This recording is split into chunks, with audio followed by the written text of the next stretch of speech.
I thought about newborns and their tiny feet, and how new parents speak of counting every precious finger and toe. Infants too young to make footprints, except maybe in your heart. Then they become toddlers and learn to walk and run. Maybe they make footprints on a wet, sandy beach.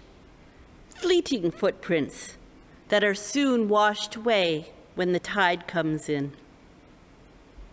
As we get older, we make bigger footprints in more ways than one.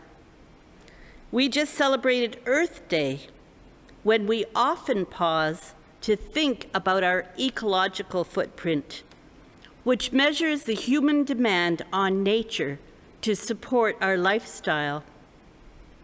Have you ever gone online to calculate your ecological footprint?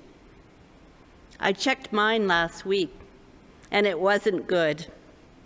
Even though I don't live in a big house, drive long distances, or take a lot of international flights, apparently, if everybody in the world lived like I do, we would need 4.3 planets to support our lifestyle.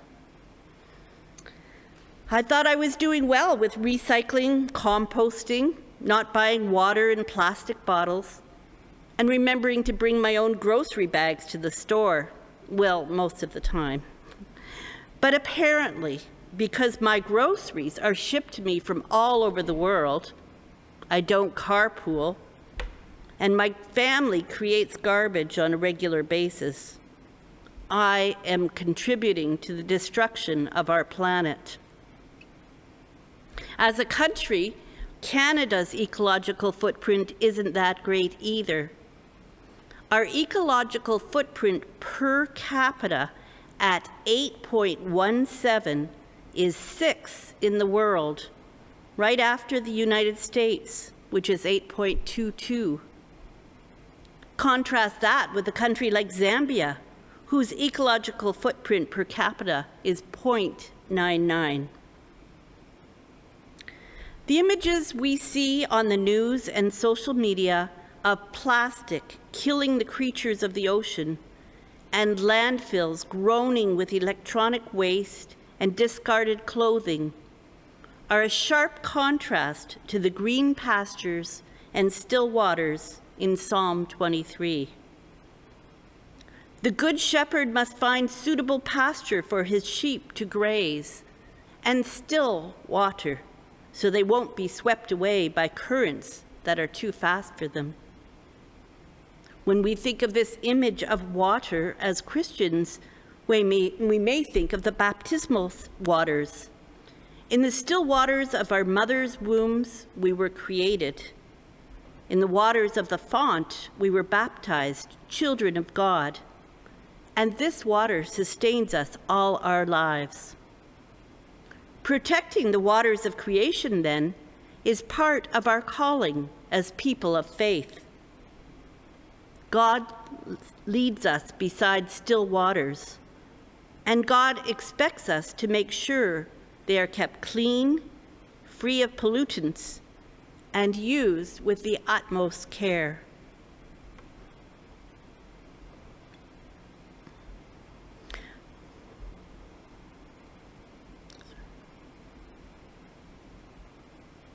On a spiritual level, the 23rd Psalm beautifully expresses our need for God. In our busy lives, we may need to follow God's footprints to the places that replenish our spirits. Places like green meadows, still waters, and forests. Scientific studies have shown how important getting outside every day is for our mental, physical, and spiritual health.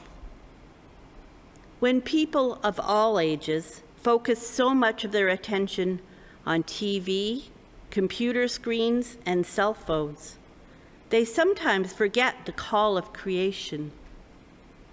In Japan, they practice Shinrin-yoku, forest therapy, which is also known as forest bathing. It is the practice of going into the forest, breathing deeply, and walking in a relaxed way.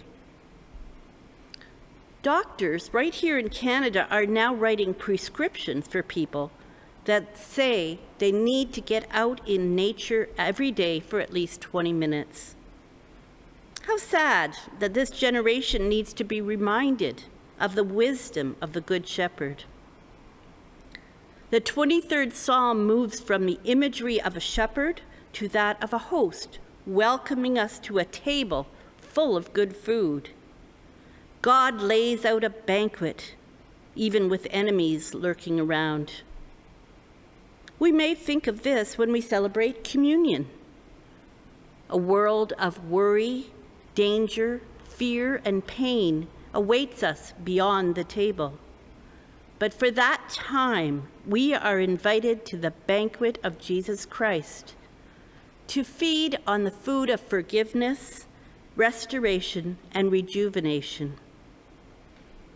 The communion table reminds us how important it is to ensure that all people have access to nutritious food, free of chemicals and industrial waste that harms our bodies.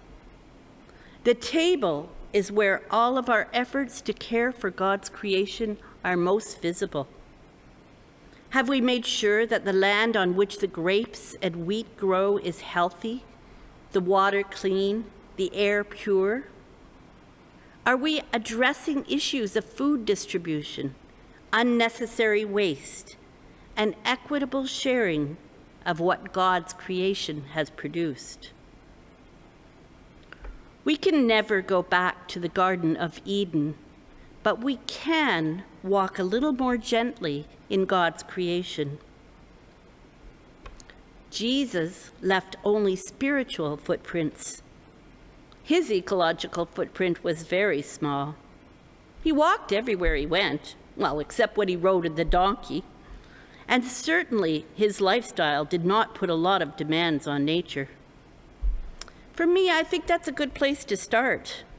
Park the car more and walk or ride my bicycle now that the warm weather is finally here. Better for my health as well. And my vegetable garden will be bigger and better this year, so my produce won't have to be shipped from a long distance. This year's Earth Day theme was Restore Our Earth.